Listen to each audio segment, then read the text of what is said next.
Hello, good morning, everyone. Thank you for attending this side event, either here in Geneva or at your home or office online. So that, as you know, it's a little bit challenging to organize things during those international events because the negotiations always take longer than we expect. But we really appreciate that you are interested in this topic.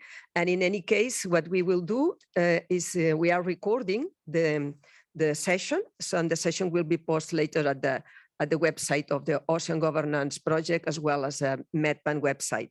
So let's start.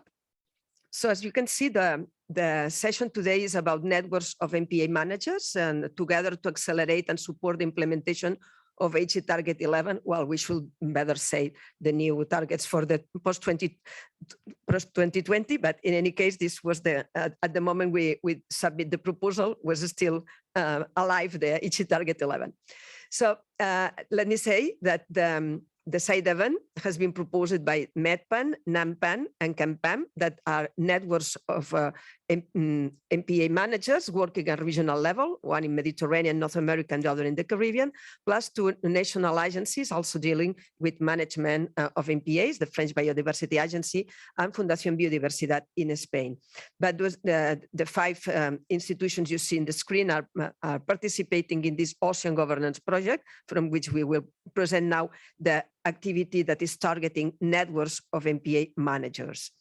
So the agenda for our session today is first is to talk a little bit about the role of these networks of MPA managers, then to see examples of networks of MPA managers and the activity they are doing with the aim to support the implementation of the CBD targets at regional level. And we will see also a specific example of joint activity of those networks with other institutions, such as the case of the Mediterranean Forum of Marine Protected Areas. And then we will move to the cooperation between different networks at the transatlantic scale. And we will also hear some examples of different countries that are involved in those exchanges and how they value the possibility of having these large exchanges across the Atlantic. Then I will present different examples of our activity, targeting capacity building, targeting fundraising, or also establishing cooperation with other regions beyond the Atlantic, which is the case of the Southeast Asia region, with some exchanges we have been already organizing with the Coral Triangle Initiative. So why we propose this at the SBSTTA? What's the role of the networks and what is the interest for the objectives of the CBD? So first of all, maybe we should remind that creating MPAs is not enough to reach the CBD targets. So this is the first step, establishing these new MPAs, but then management is really crucial. And networks of MPA managers are really relevant for this management, obviously. So those networks are the cornerstone to really achieve this management effectiveness, which is also an important element of discussion these days at the SBSTTA, and it will be also discussed during the COP, obviously. So they have the potential to really accelerate the implementation of MPA's strategic targets with direct impact on ocean conservation at every scale. This is, for me, the most relevant element of what we need those networks of managers. Those networks take advantage of existing initiatives and partnerships and help to connect with people acting on the ground, while at the same time they provide a global framework. Let's say they allow the others to see this big picture of marine conservation. This is really important for the people that is working on the ground. If you are a manager in a small MPA, you are far away from the discussions of the CBD, from the discussions at your region, from the discussions often even in your country. So the networks allow all those managers to really have this, what is the role in the big picture. The networks of MPA managers are platforms addressing common management and conservation challenges. So that's why for them it's very important to share with other managers. And they also gather stakeholders for an effective management on marine biodiversity and create linkages with actions on the ground. And they facilitate also at the same time relevant decision-making processes from the local, national, regional, and international levels. We have networks existing at national and regional levels, And also we are now working globally, connecting those networks across the Atlantic and with Southeast Asia. And they also interact from national to regional levels and join forces between, as I said, these different regions. So this is just a summary. I think it's more interesting for you to look, to watch the videos and listen directly at the voices of the networks. And we will start with NAMPAN. And NAMPAN is the network in North America. So let me move. I have a technical problem to connect with the linkage. This issue between PCs and Apple.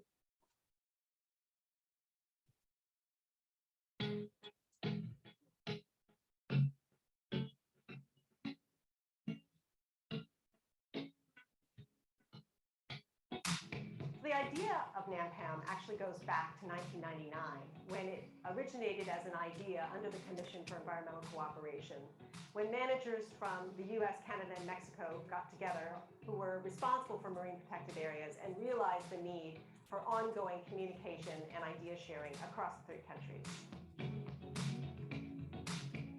Working as a network is just a really more effective way of protecting the species. And it's also a way to share experiences and kind of learn from each other what we can do better. Whether it's ecotourism, whether it's the way we enforce activities within marine protected areas, whether it's the way we do science or monitor, these are things we can really learn from each other. La ballena gris que viene desde Alaska hasta México a reproducirse es un buen ejemplo de cómo podemos hacer un manejo conjunto de una especie y cómo podemos a través de la conectividad lograr ese manejo armónico entre los 3 países.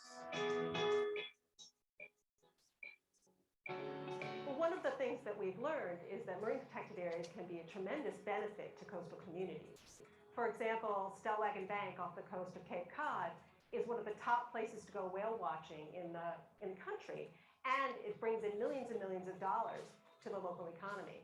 And so one of the things that we can learn is how to share those experiences across the 3 countries so that we maximize the benefit to coastal communities. For me, success for this network is that it's known by all levels, that it's known at an international level, at a national level, and a local level, that members are active, that they see a value added in this network, and that we truly are all working together to make this place sustainable, to protect the biodiversity, and to ensure that we have the same resources for generations to come.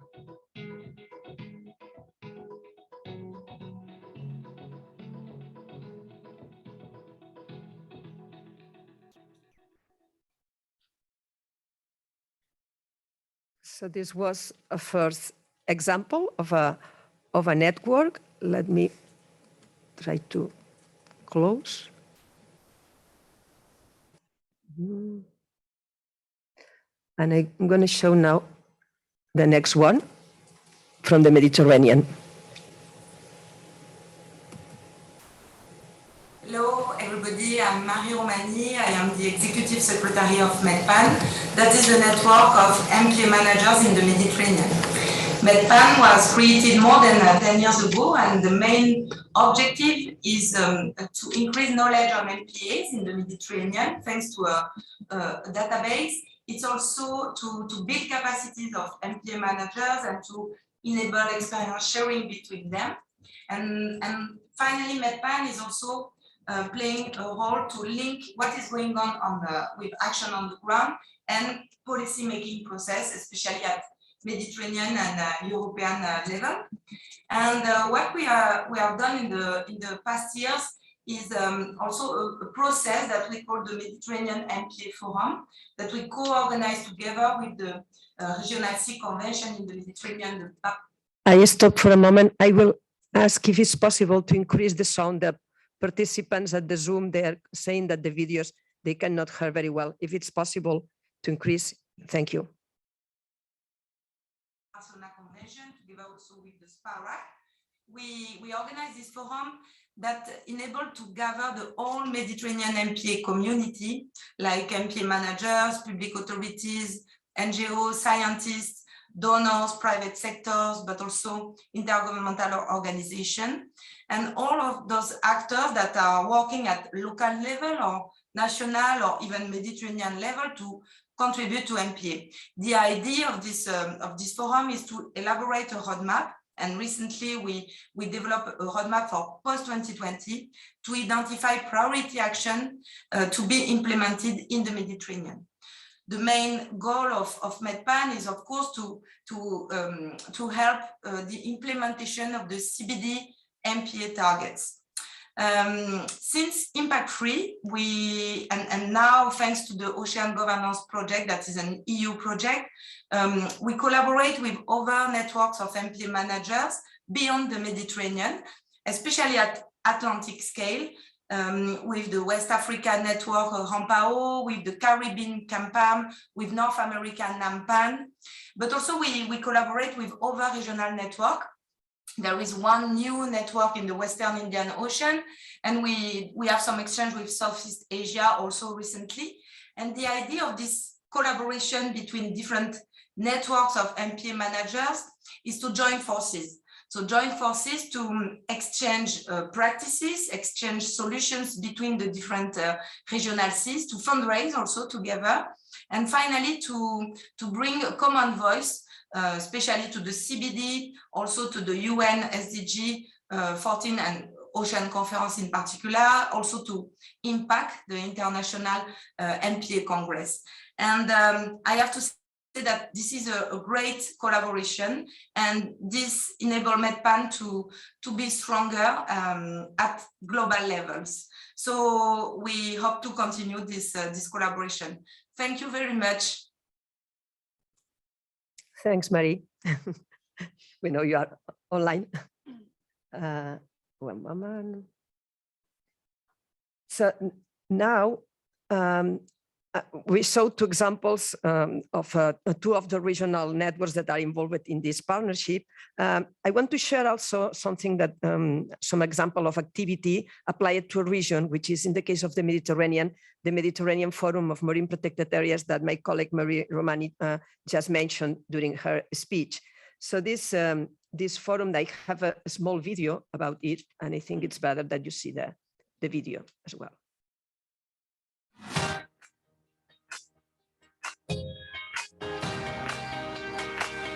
We all have at least one reason to love the Mediterranean Sea. In fact, it is essential to our lives. The Mediterranean Marine Protected Areas Forum is a unique process to boost MPAs and achieve biodiversity conservation global targets. Led by SBSTTA and MedPAN since 2012, the forum brings together the wider MPA community to share a vision on priority challenges and needed actions. The 2012 MPA Forum came up with a roadmap to help achieve the 2020 global 10% MPA target in the Mediterranean. This roadmap inspired the one adopted in 2016 by the Mediterranean countries in the framework of the Barcelona Convention to achieve the Aichi Target 11. The 2016 MPA Forum was an opportunity for a midterm assessment of the Forum roadmap implementation and its update towards 2020 goals. Progress was made in terms of MPA coverage, going from 4.56% of the Mediterranean sea surface in 2012 to 6.81% in 2016. In 2020, 8.33% of the Mediterranean Sea is under protection status, but only 4.11% is effectively protected. A new roadmap is being developed for the post-2020 era. It is based on an extensive consultation process that started in 2020 and will be finalized with all of you here in Monaco. The post-2020 MPA roadmap is intended to be a living and actionable document, regularly evaluated and updated with specific actions for each MPA community stakeholder. We all have a role to play. Let's make this roadmap the starting point for a broad mobilization to ensure that 30% of the Mediterranean is effectively protected by 2030.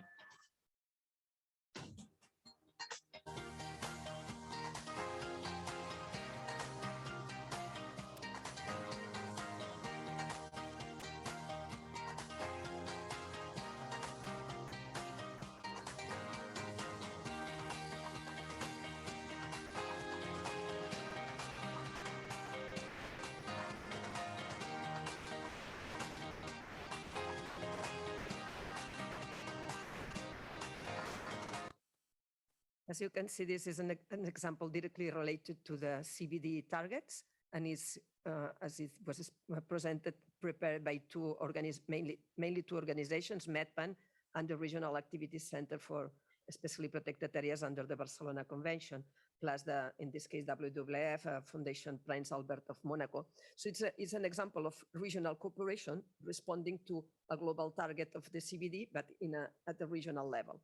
So now I'm going to continue with the presentation. Okay. So we have planned to have the wards of few Mediterranean countries that were also attending the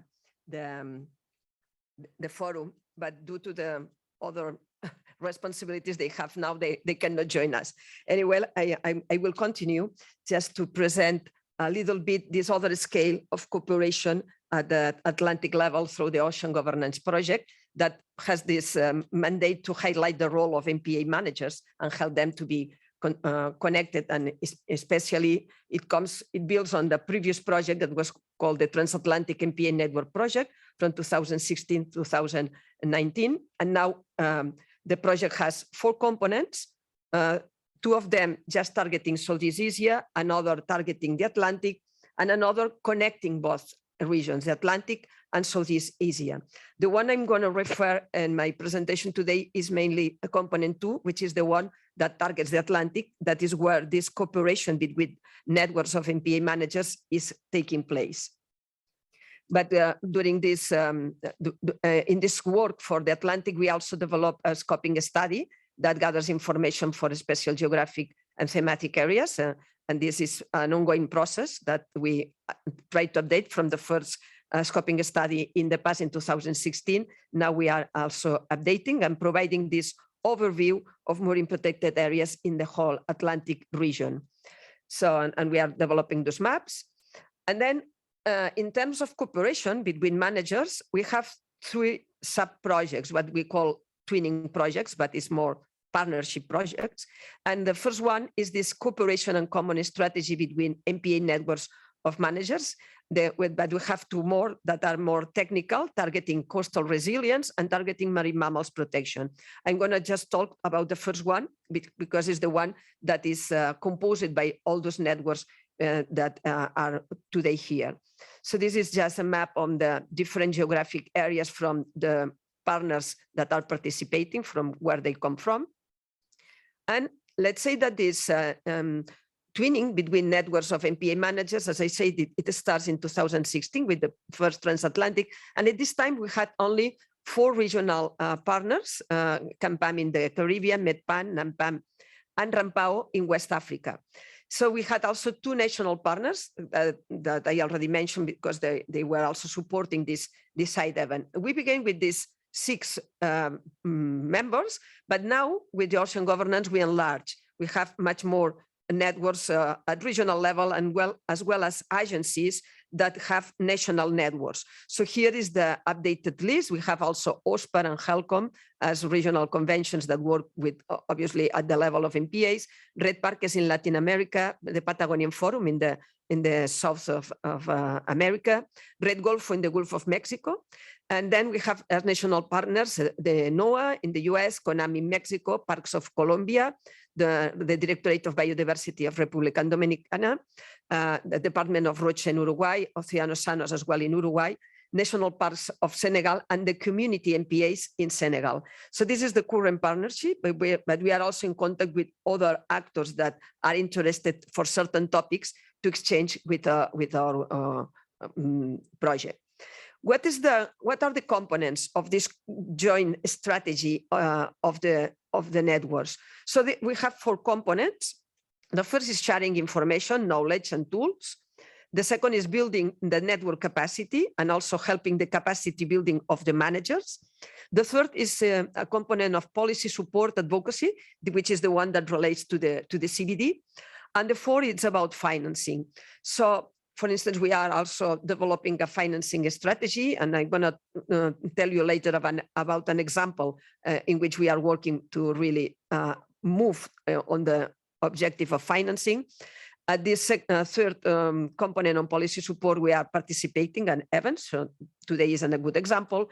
And then we are also developing a desk study to really analyze what are the key elements for the network's effectiveness. So what makes a network of managers effective or not? And from those, the results of this desk study that we are just starting to develop now, we expect to have some guidelines to improve our own networks here, the ones that are partners of the project, but also to help other networks in other regions to really be more effective. So this is more or less the general approach. And I'm now will show you just a few examples. For instance, when we talk about sharing information, knowledge, and tools. So we have been, for the last year, we organized a few webinars, for instance, to present the activity of the other two twinnings on coastal resilience or on marine mammals, or joint activity to targeting marine turtles, how the networks are working today to really address the protection of marine turtles and their habitats, not only in the regions, because when we talk about migratory species, the connection in different regions is really crucial. So those are just a few examples, but we also support partners' activity.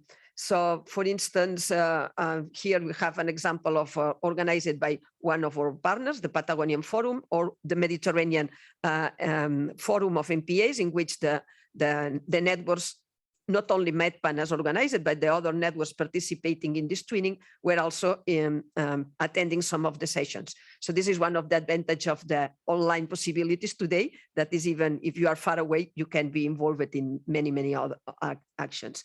So there's just a few pictures of our policy support or advocacy activity. We were together in the past at the UN Ocean Conference in New York.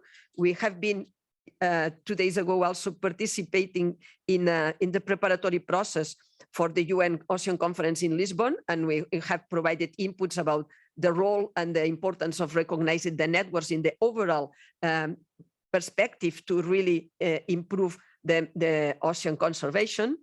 Another example was during Impact 4, the International Marine Protected Areas Congress in Chile. Now there is an Impact 5 coming in Vancouver. We don't know yet the dates because it's overlapping now with the COP of the CBD, but we propose altogether a number of events that will take place also in Impact 5, sorry.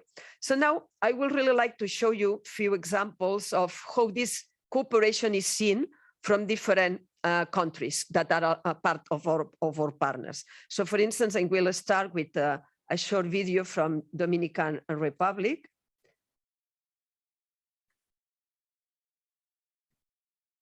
It's in Spanish and we don't have translation. Hope you can follow more or less. Uri me contactó a través del protocolo SPAO para una reunión que querían hacer acá en Santo Domingo en el marco de un proyecto que también estaba en ese contexto de trabajo alrededor de los océanos y de los ecosistemas marinos.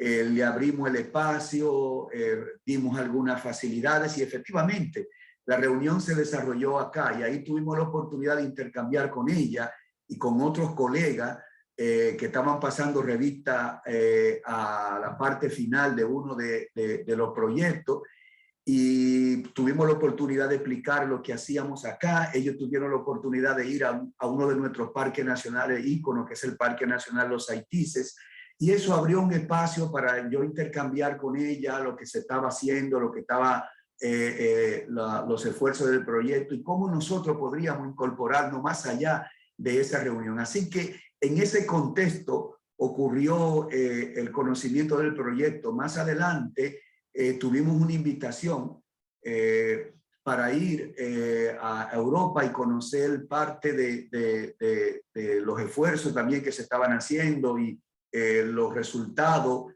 concretos del proyecto y la posibilidad de ampliarlo, que ahora hemos tenido dificultad con el tema de la pandemia. Estos proyectos, a veces la gente no logra aquilatar el impacto positivo que puede tener el intercambio de experiencia, conocer otras experiencias, el que tú puedas fortalecer mecanismos de hermanamiento y de de incorporación para intercambiar tus experiencias. Yo creo que ahí está el detalle y abrir las posibilidades de generar capacidades. El hecho también de que el proyecto tiene un enlace a través de un mecanismo regional como es el protocolo EPAU del convenio de Cartagena, todo eso nos abre una oportunidad para nutrirnos con la documentación que se van generando, las experiencias que se originan en otros sitios que uno puede asimilar. Nosotros tenemos oportunidad de promover las cosas que estamos haciendo aquí con otros colegas.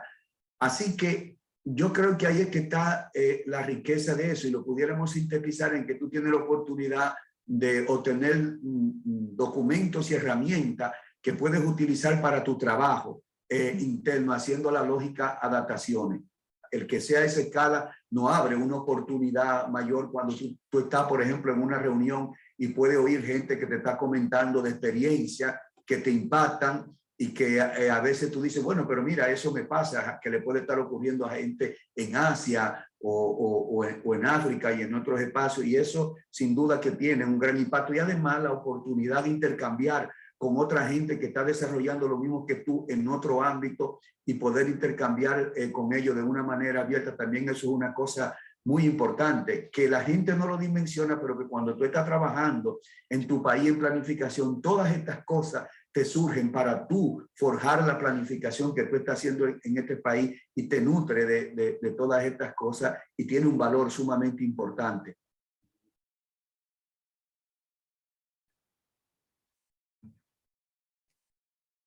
So this is just an example of the value that those corporations have for specific countries, because they are responsible to implement the CBD, and they really take advantage of having those exchanges. So now we will see another example of another, in this case, an European country, which is France, and has been involved from the beginning. Hello, I'm Fenya Mara, and I'm working at the French Biodiversity Agency. It's one of the national partners of the EU Ocean Governance Project. And we are also in association with the French Forum of MPA Managers. And in our agency, we have also the marine natural parks that are also involved in the activities of the project. From my side, where I am, it's really interesting and exciting to working on all these different levels, from local, regional, and national, but also macro-regional and international cooperation. So I am very happy that we have the Agua Sanctuary in the Caribbean involved in the twinning of marine mammals protected areas twinning. And on the other side, the Marine Natural Park of Iroise, because they are really on the ground. So it has been really useful for them. They have been sharing tools and experience. We have made with them and you great activities and achievements. And at the same time, I'm working more on the twinning of regional networks of MPA managers. And I need to have this experience on the ground to be relevant on what are the needs, how to go together. With the regional networks of MPA managers, we have been working on a strategy with a really different aspects, very complementary, on capacity building, on a founding strategy that the French Biodiversity Agency would like to push forward. And yeah, this working at all these levels make our work and our strategy more relevant. So this was very exciting. What I have to say is that my organization is supporting the regional networks of MPA managers since the very beginning. The French Biodiversity Agency was created in 2020, but it includes the French Marine Protected Areas Agency that has been working for more than 10 years to implement public policies for MPAs, to implement marine natural parks, and to bring technical support to any MPA manager in France, and to cooperate and collaborate at a regional and global level. So yeah, it's a long history. It's a great adventure, and so it's really wonderful that the European Commission took the experience also from the Maya project. It was an Interreg project implemented in 2013. And in the Atlantic Arc, so it was an Interreg EU Interreg program, and building on that, thanks to the European Union, we now have a network in the whole transatlantic area and even beyond. And it makes sense. It makes sense when we talk about marine mammal protected areas and managers working on these areas. With the cycle of life of migratory species like marine mammals, well, it makes sense to think the network at that level. I think we really need to promote MPAs and MPA networks as nature-based solutions. This is one thing. So we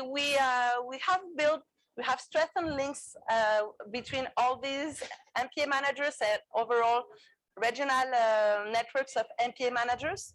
And I think that now altogether we have to work with all stakeholders to involve them in nature-based solutions and in marine protected areas. This is something challenging for our network and for our next steps. So this is another approach from a country that has a strong agency working on that. And now we will have a last example from a very different country on the other side of the Atlantic, from Uruguay, that still has to develop its network of MPAs. A partir del año 2019 conocimos al proyecto Gobernanza Oceánica a través de la Red Transatlántica de Áreas Marinas Protegidas, con la presencia en la primera conferencia de los océanos de Uruguay de purificación canales. Ella nos invitó a OCC, Organización para la Conservación de los Cetáceos, a formar parte de este proyecto transatlántico. Obviamente, eso se forjó luego en la primera propuesta de área marina protegida de Uruguay, la cual llegaría a un buen porcentaje de nuestro mar uruguayo como protegido. Esta participación de OCC en este grupo permitirá obviamente un respaldo a nivel del Atlántico y fortaleciendo nuestras acciones para la conservación del mar uruguayo. Esta interacción nos ha favorecido a OCC por el intercambio de experiencias positivas que nos permitirá obviamente una mejor capacitación y una mejor propuesta en nuestras áreas marinas protegidas de Uruguay. Y ojalá podamos cumplir con los objetivos que nos hemos propuesto de alcanzar en el 2030 un 30% de áreas marinas protegidas. So those are different approaches, as you can see, different contexts, but in all the contexts at national level, independently that they have a strong network or they just at the beginning, the possibility to exchange through networks with the experiences of other countries, of other actors is really relevant. So now I'm going to continue. If I lose my presentation, sorry.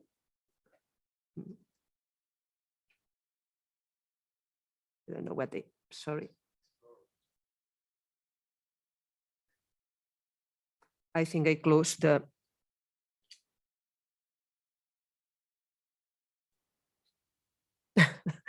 Sorry, technology is not my big skill. Je l'ai perdu. Je ne sais pas qu'est-ce qui s'est passé.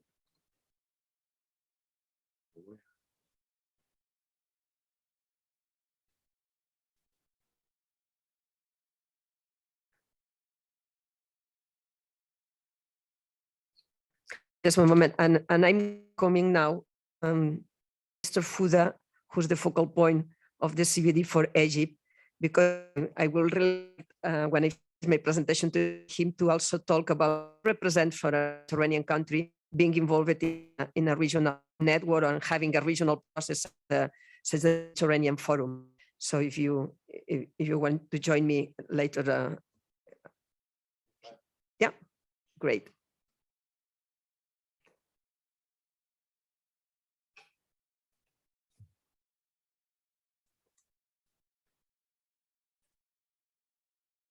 It's coming.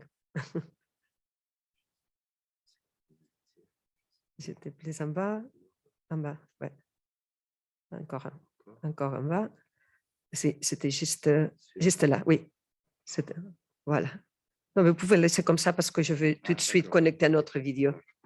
So now I will just show a few examples of this coordinated work at technical level. We saw the approach from the connections with the different countries, but for instance, one of the topics I mentioned initially was this work on capacity building, and capacity building at two levels: the capacity building of the network itself, which is something we are addressing also through this analysis I mentioned of the effectiveness of the networks to really identify what are the key elements to build an effective network, but also we are promoting capacity building for managers. So for instance, now we are launching the first training about management effectiveness of MPAs, taking advantage of some training already developed in the past by the Patagonian Forum, which is one of our partners. This training is going to start in May, I think. We are just finalizing now the organization of the contents, and I'm going to show you now the video from the Patagonian Forum talking about this activity and how this is developed. Good afternoon, and thanks for the opportunity to be here with you. I'm Alexandra Zapotnikov from Argentina, and I'm representing the Forum for the Conservation of the Patagonian Sea. The Forum is a network of more than 20 NGOs working on marine conservation in an area that we call the Patagonian Sea, that includes waters of south of Brazil, Uruguay, Argentina, and south of Chile. This area is an ecological unit as shares biodiversity and ecological processes. So the Forum was created as an incidence platform for the marine conservation agenda at the regional level. Representative, well-connected, and effectively implemented networks of MPAs are a tool to achieve CBD goals. So capacity development of personnel in charge of MPAs is fundamental. In 2017, the Forum started a capacity building program for Southern Cone MPA managers. This program seeks to create a practicing and learning community. The program methodology is based on the skills learning approach. By this approach, participants acquire knowledge, skills, and attitudes to solve the most essential management problems while putting them into practice.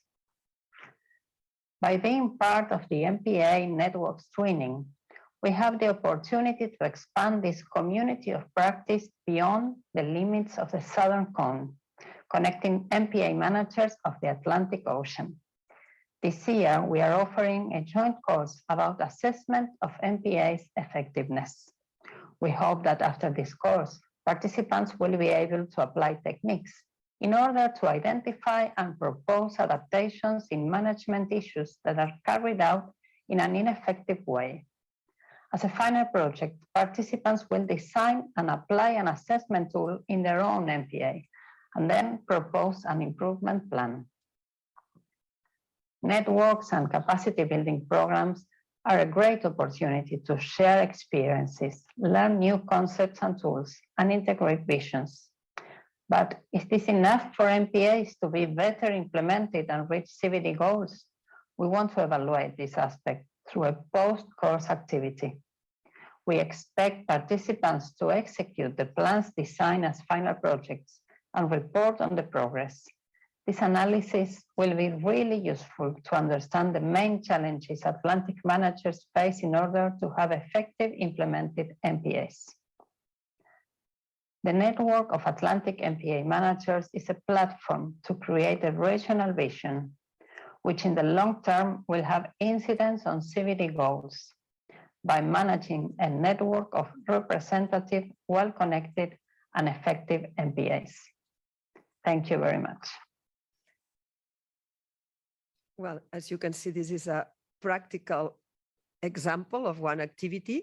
This specific training will take place only in Spanish, because all the teachers and all the planning is recycled and improved from what the Patagonian Forum already have. But we are also planning other trainings in French, in English, because we think that we really need to try to work on the language of the managers. And despite there are very nice international programs of capacity building, most of the managers on the ground are not able to follow because they don't have the language skills. So we really need to use in the Atlantic, there are 4 main languages, English, French, Spanish, and Portuguese also, that with these 4 languages that are the ones that we use at this ocean governance project in the Atlantic. If we use these 4 languages, we can reach almost all the community of managers. And for us, it's very important to this connection from more regional and international activity to the ground level. So now I'm going to finalize my presentation just mentioning 2 additional areas of activity. This one is on fundraising. As I said, fundraising is crucial because in the past it has been very difficult to fund for the networking activity of the managers. So not all the donors understand the value. That's why for us it's very important being here and showing what are the results and the potential if we really put more resources for that. So we have been working in developing a fundraising strategy and identifying what could be the main sources for funding the networks. And one of the ideas we had was the idea of working together, those networks I present in the twinning, with the existing conservation trust funds.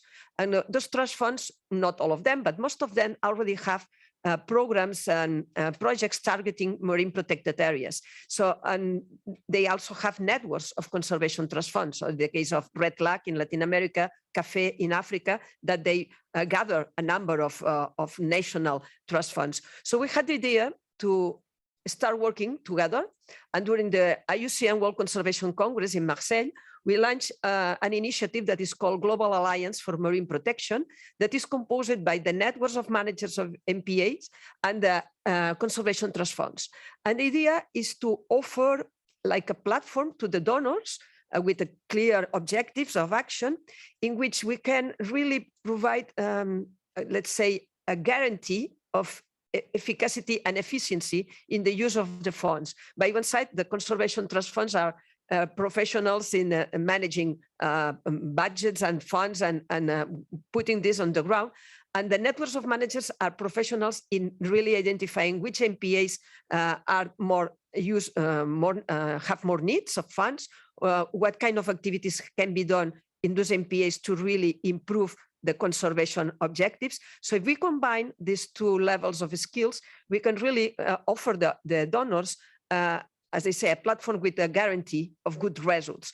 And we already have a good example of that has been funded by the GEF. We are just at the end of designing the project between MedPAN and the MedFund. MedFund is the trust fund for the Mediterranean, and MedPAN is the networks of managers.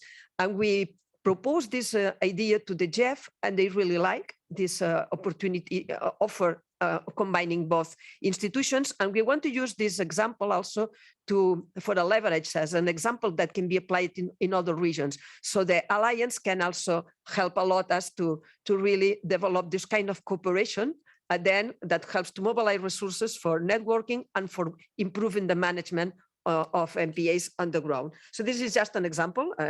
We can go more in detail later if you want. And just my last point is about the cooperation with Southeast Asia. As I mentioned, the project, the Ocean Governance, has this component, Atlantic and Southeast Asia. And this component 3 aims to connect those 2 regions. So despite the pandemic, we had the opportunity during 2021 to organize the first virtual learning exchange that was organized with the Coral Triangle Initiative, in which we had a number of sessions along 3 days, and it was really challenging because the time at the different regions is completely different in Europe, Africa, Americas, and Asia, and we had to work at midnight and any time of the day. But it was really, really productive to see the potential for exchanging between such different regions and learning from experiences in different countries, from Africa, from Americas. Also, the Pacific was involved in this case. And we had 2 sessions that were specifically devoted to the role of the networks as providers of a platform for future exchanges. So this was really, really useful, and we really want to continue developing this along the project. But what you discover is that at the end, obviously the specificities of conservation are not the same. It's not the same to manage a coral reef in the Coral Triangle that to manage a Posidonia meadow in the Mediterranean, or an area with humpback whales in the Caribbean. So the specificities of the management are different, but the commonalities of the challenges, especially when we talk about things that require international action, are the same. So working together in different regions, I think it's really good to provide also joint inputs at the CBD discussions. So this is what I wanted to present. And now I would really like to invite 2 Mediterranean countries that have been involved in the process of the forum, that work also with MedPAN, and that I'm very happy that they accept my invitation. So it's Mr. Fuda, and it's also Lara, I don't remember your Lara Samaha from Lebanon, and I invite you to join me here in the table if you want. Yeah, that's great, and if you want, because I think it will be really nice. It will be really nice. Is there anybody here? Yeah, no, you can sit here. There's my phone. Yeah, yeah, please sit. And I don't know, I think I stopped sharing my screen. Okay, great. So I think our audience here, and yeah, you're most welcome. No, I think it will be nice to hear from your voice, what is your experience in, for instance, the last 10 years since MedPAN was established, MedPAN with the RAXPA and with the other partners, the WWF, start this process of the Mediterranean Forum. What does this represent for your countries in the region to have this regional support? Thank you. First of all, I could talk for hours, and I'm hungry, so I need to wrap things very quickly. But let us put things very clear. Number one, the Mediterranean Sea is not just a place where water, whatever, it is a geographic place. It is a history. It is a hotspot for biodiversity. Having said that, we were very fortunate to have MedPAN established almost 20 years ago? No, 12. 12 years ago? All right. I have seen as permanent, yeah, 12. I have seen the MedPAN as a project funded, I think, by the French government or by European. And at the time, I have to say, I wondered whether they are capable of dealing with all of this issue. And once it was established 12 years ago, I was involved personally in many, many of the activities, particularly related to the scientific committee and things like that. But I was amazed with the projects that they were able to raise and get funds in a way that helped many, many, shall we say, managers of marine protected areas. When it comes to the MedPAN Forum, I would think in my career for biodiversity over almost 40 years now, this is the best forum I ever have seen. This is a fact with for many, many reasons. Number one, it is well organized. Number two, participants came from everywhere, not only people who are involved directly as managers of more protected areas, but you can have academics, you have people from MedFund, for example, people who can fund projects, and many, many organizations in the area as well, like CaMPAM, whatever.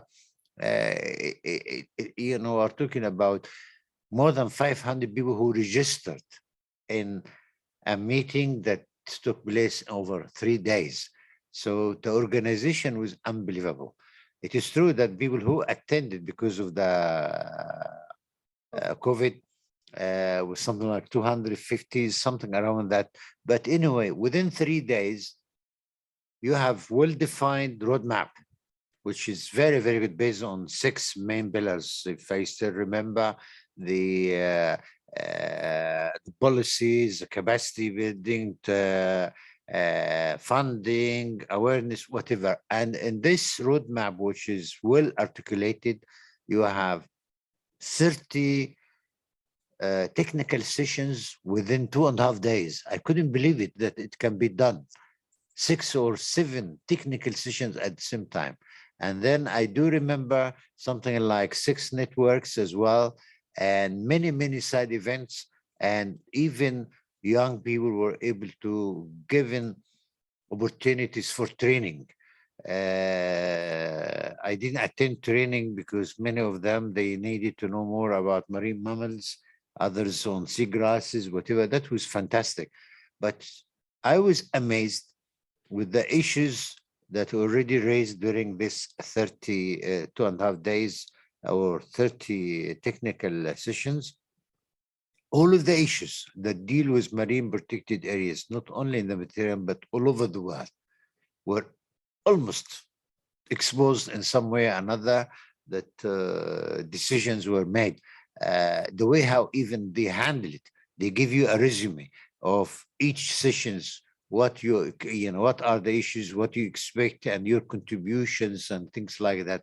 It is not only about management or effectiveness of management or fundraising or participating in specific studies like socioeconomic studies, many, co-management, for example, a strategy for fundraising, and all, all what you could think about anywhere in the world.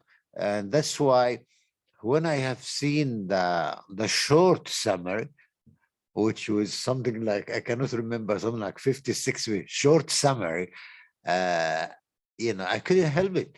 But I was writing a report at the time, and I said, this is, I think there was something called regional dialogue for GBF in our region, whatever. So I said, this is the best way if you want to look at GBF in a practical way, especially marine protected areas. These are the main issues that should be considered in the GBF, Global Biodiversity for Framework, and things like that, because they have a vision for 2030 and even beyond.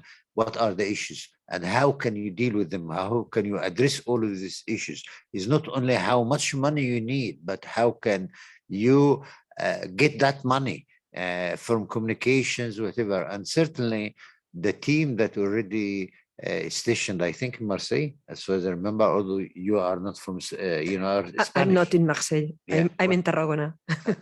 Yeah, so young, they are young people, very, very energetic and well organized in a way that some people, even if they meet something like Marina or Mary Romani, she had to give birth, for example, twice, I think. But was she there taking care of her baby? She was in contact with a group, whatever, etc. So I was amazed that I hope one day when you publish the whole report of the MedPAN, this is a third forum, right? Yes, the one of Monaco last December was the third. Monaco, and I think the other one was in Tanger, Turkey. In Tanger the second, and in Antalya in Turkey the first. That's right, and that was in 12 or 13, something like that, if I still remember. 12.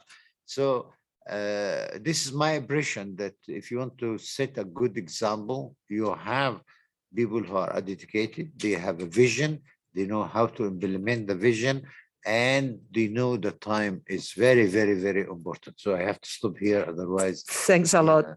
Thanks a lot. And just before I give the floor to Lebanon, just to say that the Mediterranean already approved the 30 by 30. Yeah. So the Barcelona Convention already approved this target for the Mediterranean. So this gives the forum. Yeah. And now, please, the experience. Yeah, please. Okay, thank you. I'm Lara Samah, Head of Department of Ecosystems at the Ministry of Environment in Lebanon. The department is responsible for protected areas, all terrestrial and marine, for biodiversity, for we are focal point of the multilateral environmental agreement related to biodiversity, CBD, and others. So in relation to marine protected areas, we have 3 marine protected areas in Lebanon. One, it was established in 1992. It was the first protected areas. It was established within the same law with another terrestrial protected areas. And these 2 were the first protected areas in Lebanon established by law in 1992, Palm Island. Yeah. Another one, Palm Island is in the north, and it's the only small islands in Lebanon. We have Tyre Coast Nature Reserve established in 1998 in South Lebanon. And recently we have a new one in 2020, Abbasi, which is very close to Tyre. And now we are working to increase our marine protected areas because we have 18, only 3 marine, and the 15 are terrestrial and mountainous.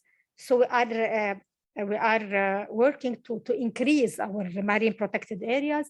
We have established in 2012 a strategy, national strategy on marine protected areas with IUCN. It was within a project executed by IUCN Med and the Ministry of Environment in Lebanon. And we had proposed 9 coastal and marine protected areas, 5 estuary, and 4 in the deep sea. And after the issuance of the strategy, we worked with RAXPA. They supported us to do the field inventory in the 9 proposed coastal and marine. So we have ecological characterization for the 9. And we collaborated with Oceana to do the field inventory in the canyon, in the 5 deep sea, and we have a report also. And we started to, as ministry, to prepare our nomination files for the establishment of the new marine protected areas among the 9 coastal. So far, we have prepared the law for 3 of them, and we have submitted them to the Council of Ministers. So our target, already we are working to increase and to establish a network of marine protected areas in Lebanon. So really we have the focus on marine protected areas. Now regarding MedPAN, the 2 marine protected areas in Lebanon, Palm Island and Tyre, are part of MedPAN. They are member and they used to participate in all the forum and all the meetings of that MedPAN organize, and MedPAN sponsors them and covers their participation. For me, as government, I didn't choose to attend because as government, we are not yet member of MedPAN. Also, we support all the protected area who are member to MedPAN. But this time, I had the chance to participate in Monaco in the Mediterranean Marine Protected Areas Forum. And really, as Dr. Fouda said, it was very, very good. I like it a lot. It's not formal.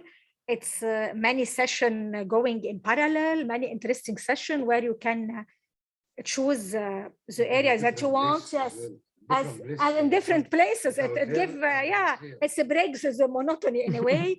And like Dr. Fouda say, we can choose according to our priority, either policies, governance, or biodiversity conservation, etc. There were 4 pillars or more. It was very interesting, very informative. In each session, you can hear other people.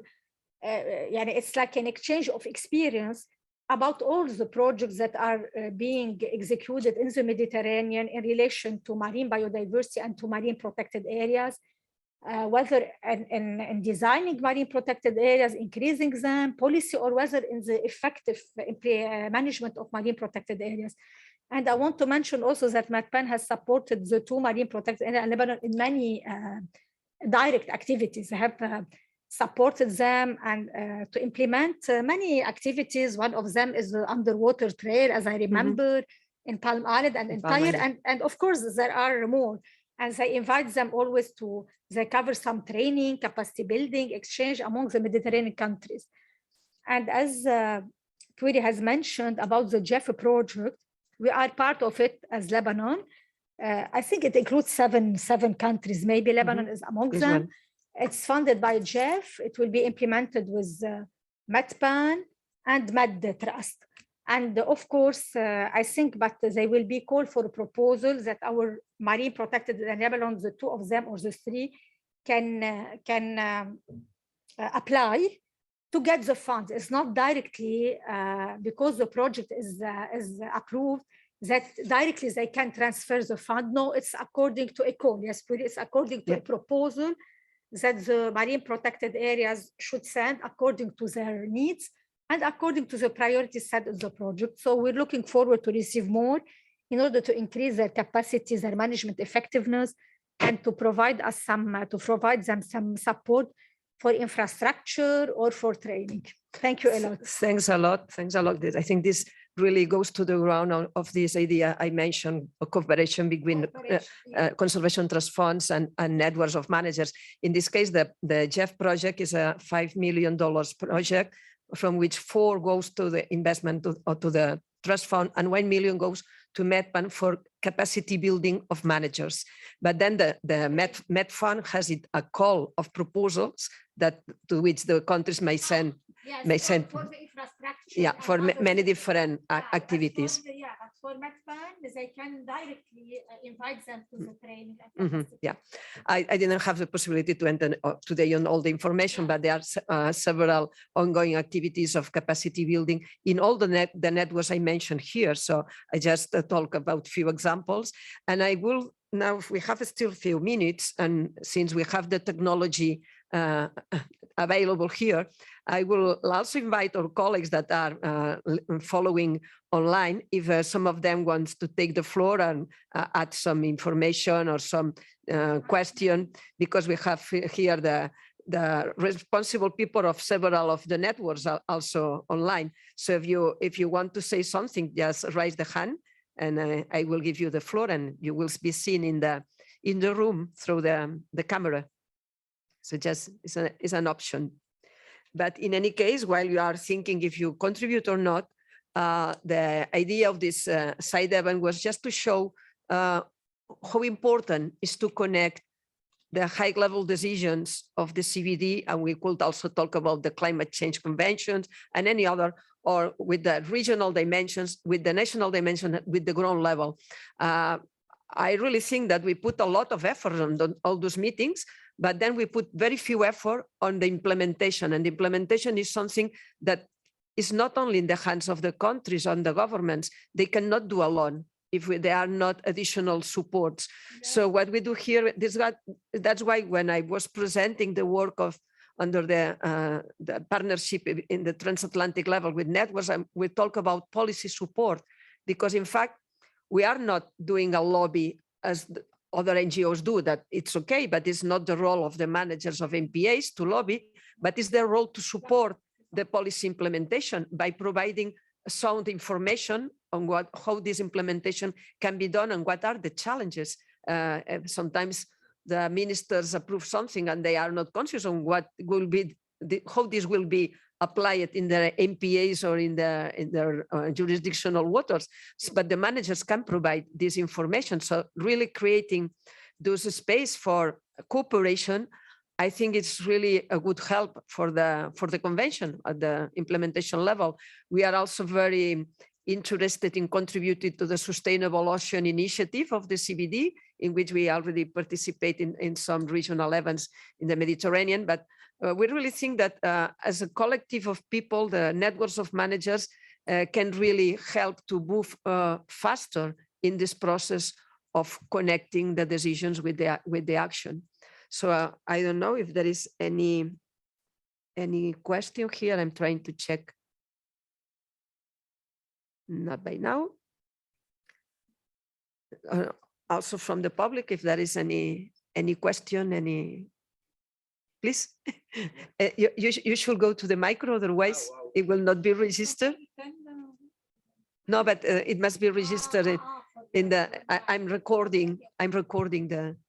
Yeah, please. Okay, so I'm Alexandre. I work for the French Ministry of Foreign Affairs. I'm in charge of international ocean protection. And I was just wondering, you talked about cooperation between MPA people, but I was wondering to which extent you were also working with non-MPA people, but ocean people, for instance, sectorial organization or special planners, that sort of things as well, which also have added value when you look at regional or global level. Mm-hmm. Yeah, that's a very important question.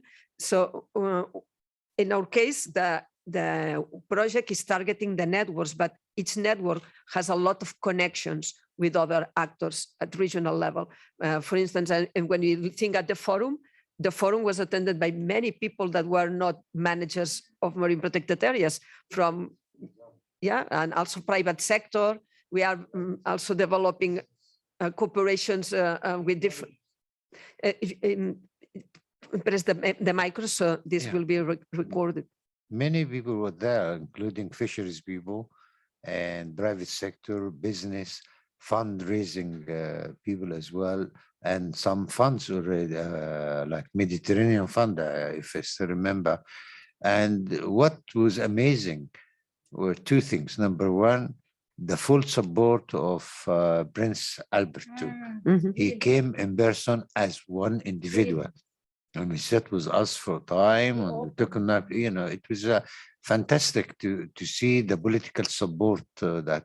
The other thing which I found is quite interesting as well, how do you brief these people? So instead of coming to Monaco and then start the day, they took a day off where they briefed us on how to get into Monaco, the main pillars of Monaco, and then they took us even to I think protected areas where they offer lunch, whatever. So it was very relaxing in a way that an opportunity was given to all of these participants to talk about their own problems, about their own achievements with that. So by the time we started officially the meeting at the museum, School of Oceanographic, Museum Monaco, we were well prepared in a way that there is something that is available and that can get credit for well organization and well planning. This is very, very important as well, and visionary people. And even when I look at the age groups of people that they came, I belong now to the old group, but I was amazed to see very, very young people, very, very energetic and want to learn more. And no, I think it will, you know, even the meeting at the museum, it gave an opportunity for people to see the aquarium, right? And to see the real marine world, special for those people that they came far away from, you know. No, it was fantastic. As I said, I was very happy to end my career by saying this is the last forum I will attend. I'm 72 years now. Let's hope not. Maybe you will attend. I would like to share some comments from other networks, not just from the Mediterranean, that to respond to your question. Yes, Lauren Wenzel from the NOAA, that the NOAA is one of the key partners of NAMPAN in North America network. So she says, I agree that MPA networks are working with a broad set of groups within society to advance conservation goals. NAMPAN is working with indigenous people, ocean industry, scientists, local governments, and others to share different perspectives and find common ground on actions we can take together. So I think she really summarizes very well the spirit and the way that the networks are doing, connecting with other. And there's also another comment from Marie Romani of MedPAN. Yes, the idea is to deal with challenges that often go beyond MPA borders. So we need to mobilize the whole ocean community. And then we have Samir Bashush. He said, please, what are the synergies of MPA's network with International Ocean IOC, UNESCO Marine Spatial Planning Project? Well, if it is a project, I cannot say specifically, I don't remember a specific connection from, in my case, in MedPAN, but I don't know if other networks are connected with this. But in terms of marine spatial planning, I can say that this is one of the key topics we are dealing, because to be honest, apart from the harbors, the only experts in planning in the marine area are MPAs, the people working in the planning and zoning of marine protected areas. So certainly when we talk about marine spatial planning, we should take into consideration all the experience coming from all those years of establishing and managing MPA. So this is the only realistic experience. And Lara, do you want to add something? Because I saw your hand. No, I want to add, not regarding the MedPAN network, the MedPAN, about the way our protected area is being managed in Lebanon. We create a local committee by a decision from the Minister of Environment. But this committee, in this committee is represented the local authority in the area, the local NGO there, and the experts, scientific experts. So already you are involving many stakeholders. This committee supervises the local management of the site locally, and they subcontract a management team qui sont les salariés, who are there each day to implement the management activities. But when the MPA do their management plan, like Puri now mentioned about planning, because each protected area should have a 5 years management plan in which they include five yearly action plan for each year. So they should involve all the stakeholders while discussing this and while drafting this action plan, this management plan, sorry, because it should be done in a participatory approach. So they should, of course, consult with the fishermen, with the resort owners, with many local community that use the site for the tourists, the swimmers.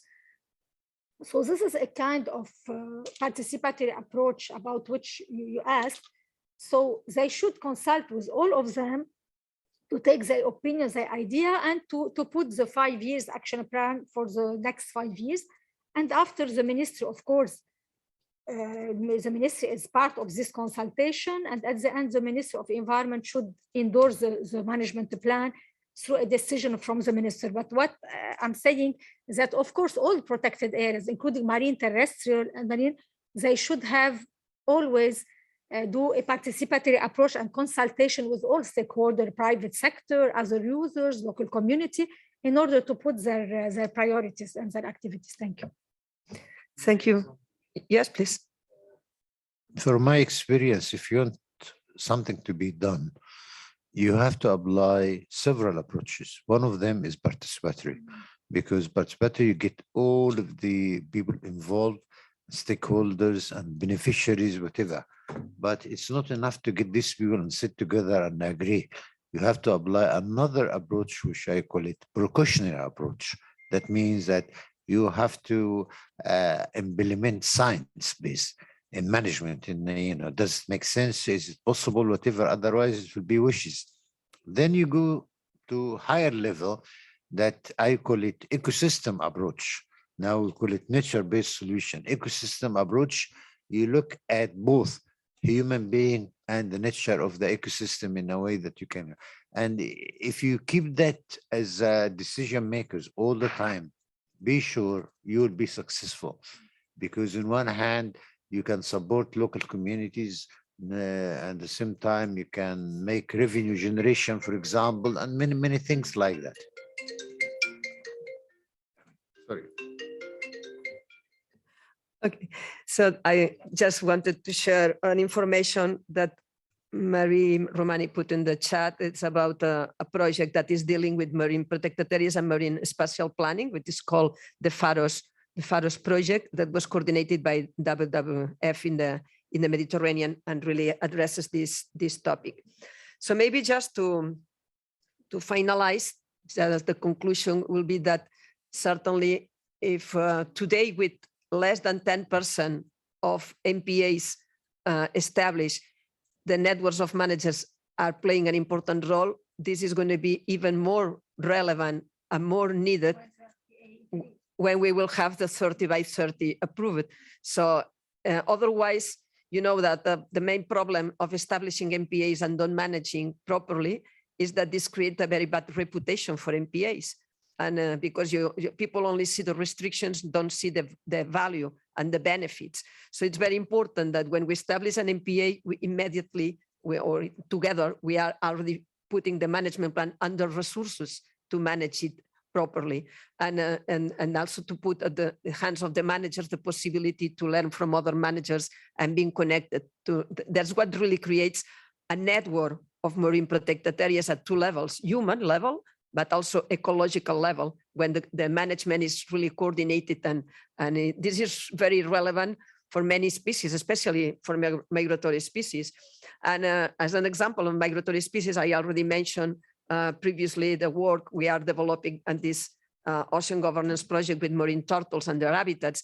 And this is not limited to the networks. We were also with networks of managers of MPAs. We were also, for instance, with networks of people that is constantly working with marine turtles, even if they are not connected to MPAs, because migratory species, they don't have a map and say, okay, let's go to this MPA on the other. They just move and act everywhere. So we really need to connect with the society and with other sectors, fisheries and many others. Tourists are crucial. So this is part also of our work, but the first step is to know each other, to exchange and to create a joint program of work to really work together, and then inviting others, and especially giving also feedback. Yes, please. Experience.